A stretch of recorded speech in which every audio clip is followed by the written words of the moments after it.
a judge's ruling that will require him to testify in front of a federal grand jury probing the January 6th insurrection and Donald Trump's efforts to overturn the 2020 election. He will not appeal the decision. Pence's testimony will therefore mark the first time a former vice president has ever complied with a criminal probe subpoena to testify about the actions of a then president. Let's bring in Adam Kaufman. He's a former prosecutor in the Manhattan District Attorney's Office. Good to see you.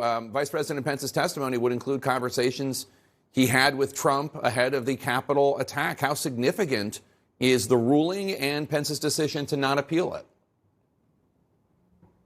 I think the ruling is tremendously significant, and we're seeing coming out of the grand jury litigation a series of rulings and orders coming from the federal bench limiting executive privilege, overruling claims of attorney-client privilege on crime fraud exception, meaning that there was a criminal element to the conversation, so they were not privileged.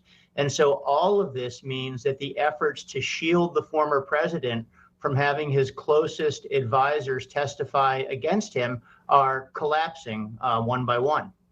Now, it is also true that Trump and his team could appeal the ruling, even if Pence isn't going to.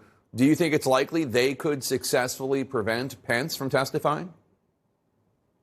You know, it would be hard to think of the basis that would let them do so. I mean, I think Vice President Pence, sort of did what he had to do to try to maintain appropriate privilege, and brought it to court and heard a ruling from the federal bench. And once he had that ruling, I think from his perspective, the rule of law is clear and you have to comply with the federal order. Certainly, Mr. Trump, I mean, they appealed the Manhattan DA grand jury subpoena to the Supreme Court and beyond. So certainly he may seek to appeal. It helps to delay and obfuscate, but it's hard to imagine that it would be a successful appeal.